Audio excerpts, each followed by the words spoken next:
नमस्कार विद्यार्थी मित्रांनो, अभ्यास करताय ना, करायलाच पाहिजे. आजचा आपला पॉडकास्टचा विषय आहे जेई परीक्षेबाबत संपूर्ण मार्गदर्शन.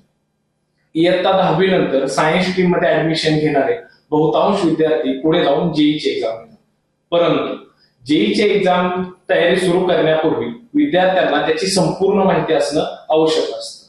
म्हणूनच जेई एक्झाम विषयी संपूर्ण माहिती देण्यासाठी आज आपल्या सोबत आहेत द्रोणाचार्य अकॅडमीचे director doctor Atul Gargade sir. नमस्कार. नमस्कार. जेई परीक्षेबाबत संपूर्ण मार्गदर्शन या पॉडकास्ट मध्ये मी तुमचं सहर्ष स्वागत करतो. सर, माझा आजचा पहिला व बेसिक प्रश्न हा आहे की जेई एक्झाम म्हणजे काय आणि ही एक्झाम का दिली जाते? जेईई म्हणजे जॉईंट एंट्रन्स एक्झाम. ही एक नॅशनल लेवलची एक्झाम आहे जी NTA म्हणजे नॅशनल टेस्टिंग एजन्सी कंडक्ट करते. तर NTA ही एक्झाम 2 टप्प्यांमध्ये कंडक्ट करते. पहिल्या टप्प्यामध्ये एक्झाम होते जेई मेन्स आणि दुसऱ्या टप्प्यामध्ये होते जेई ऍडव्हान्स. आता ज्या मुलांना 12वी नंतर इंजिनिअरिंग फील्ड किंवा आर्किटेक्चर फील्ड किंवा प्लॅनिंग फील्डमध्ये करिअर करायचं आहे, अशा विद्यार्थ्यांना जेई मेन्सची एक्झाम देणं कंपल्सरी आहे. तर जे विद्यार्थी पुढे जाऊन इंजिनियर किंवा आर्किटेक्ट किंवा प्लॅनर बनू इच्छितात त्यांच्यासाठी ही जेई एक्झाम कंपल्सरी आहे. ओके सर, ही जेईची एक्झाम देण्यासाठी विद्यार्थ्यांचा सब्जेक्ट ग्रुप कोणता असणं आवश्यक आहे? आता जे विद्यार्थी 12वी नंतर इंजिनिअरिंग, आर्किटेक्चर किंवा प्लॅनिंग फील्डमध्ये जाऊ इच्छितात त्या विद्यार्थ्यांना 11वी 12वी मध्ये ए ग्रुप ठेवणं कंपल्सरी आहे. ए ग्रुप म्हणजे काय? तर फिजिक्स, केमिस्ट्री आणि मॅथमॅटिक्स या 3 सब्जेक्टच्या ग्रुपला म्हणतात ए ग्रुप. तर अशा विद्यार्थ्यांना ए ग्रुप 11वी 12वी मध्ये ठेवून पुढे काम करावं लागतं किंवा पुढे अभ्यास करावा लागतो. सर, आता हा ग्रुप विद्यार्थ्यांनी घेतला, परंतु ह्या जेई एक्झामचा सिलेबस एक्झॅक्टली काय? आता जे विद्यार्थी पुढे जाऊन जे एक्झाम देऊ इच्छितात त्यांच्यासाठी 11वी 12वी मध्ये 11वी 12वीचा म्हणजे स्पेशली सीबीएसई बोर्डचा कम्प्लीट सिलेबस मुलांना प्रिपेअर करावा लागतो. तो सिलेबस कम्प्लीट प्रिपेअर केल्यानंतर मुलांना जेई मेन्स पेपरला अपियर होणं किंवा जेई मेन्सचा पेपर देणं थोडंसं सोपं जातं. ओके सर, जेई एक्झामचा एक्झाम पॅटर्न काय आहे त्याबद्दल काय सांगू शकाल? आता जेई मेन्स बद्दल आपण बोलूया की जेई मेन्स मध्ये 3 सब्जेक्ट्स असतात. नंबर 1 फिजिक्स, नंबर 2 केमिस्ट्री आणि नंबर 3 मॅथमॅटिक्स. ह्या 3 सब्जेक्टचा सिलेबस तुमच्या जेई मेन्सच्या एक्झाम मध्ये इन्व्हॉल्व आहे. तर बघा, लक्षात घ्या की फिजिक्सचे टोटल 25 क्वेश्चन्स असतात, केमिस्ट्रीचे टोटल 25 क्वेश्चन्स असतात आणि मॅथमॅटिक्सचे टोटल 25 क्वेश्चन्स असतात. असे मिळून PCMचे 75 क्वेश्चन्स असतात. एक क्वेश्चन कॅरी करतो 4 मार्क्स. जेव्हा तुम्ही 75 into 4 करता तेव्हा इज इक्वल टू येतं 300. तर या एक्झामचं वेटेज म्हणजे जेई मेन्स एक्झामचं टोटल वेटेज आहे 300 मार्क्स. तर ही एक्झाम 300 मार्कांची आहे. त्याच्यामध्ये 3 सब्जेक्ट्स आहेत, फिजिक्स, केमिस्ट्री आणि mathematics.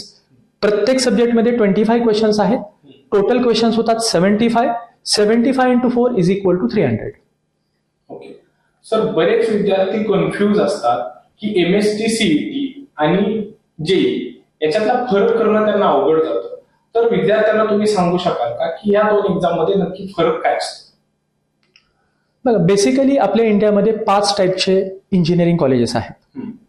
Number 1 state level private engineering college.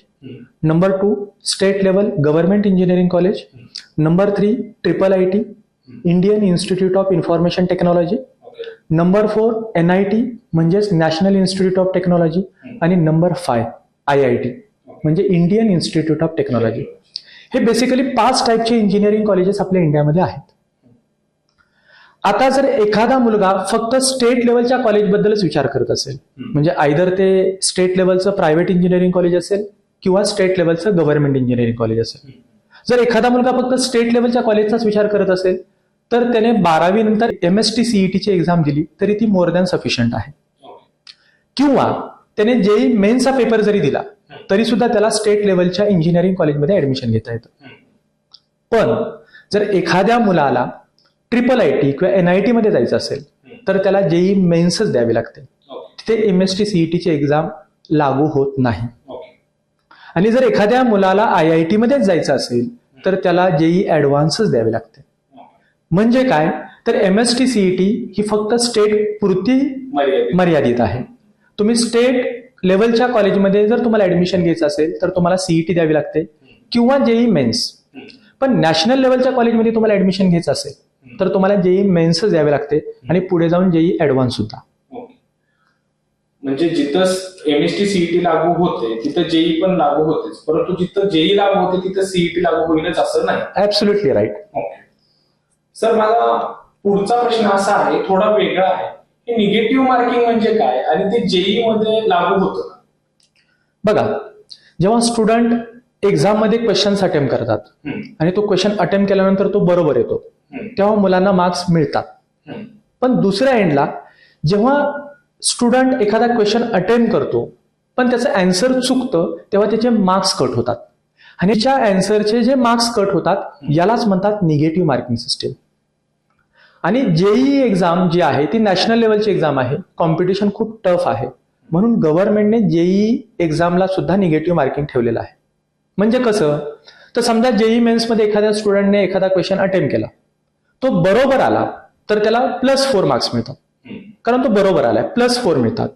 पण एखादा क्वेश्चन जर चुकला तर त्या क्वेश्चनचे त्याचे 1 मार्क कट होतो, म्हणजे -1 मार्क्स मिळतात. म्हणजे हा जर तुम्ही निगेटिव्ह मार्किंगचा जर रेशो बघितला तर तो आहे 4:1. म्हणजे बरोबर आले तर +4 आणि एखादा क्वेश्चन चुकला तर -1. तर जेईई मध्ये निगेटिव्ह मार्किंग आहे.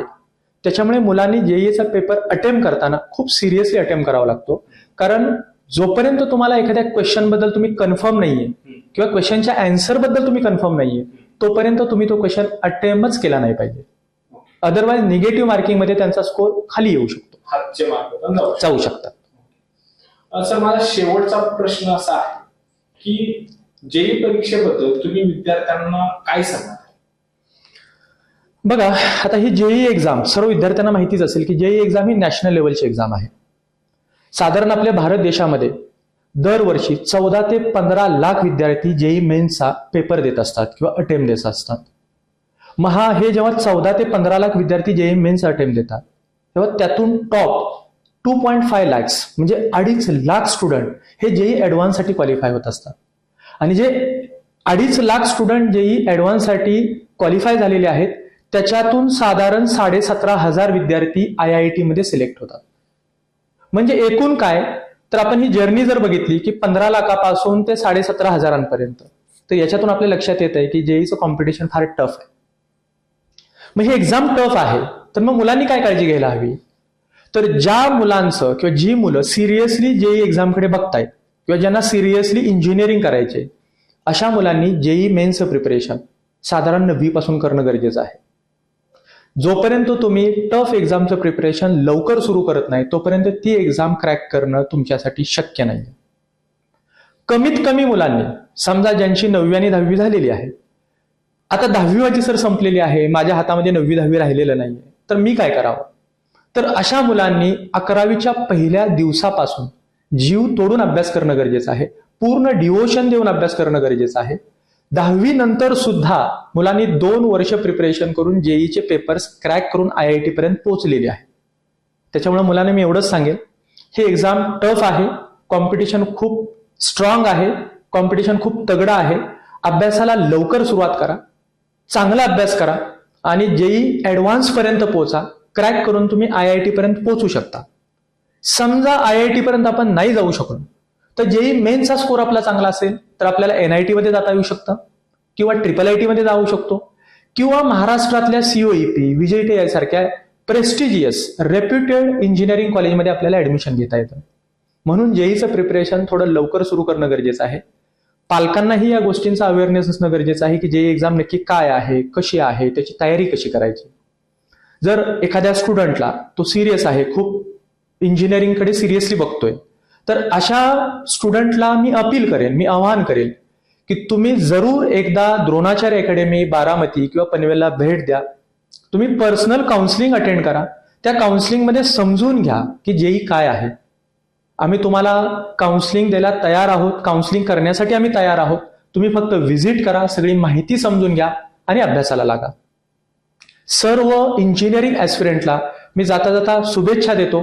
प्रिपरेशन करा, IIT पर्यंत पोहोचा, स्वतःचं नाव मोठं करा, आई वडिलांचं नाव मोठं करा आणि शेवटी देशाचं नाव मोठं करा.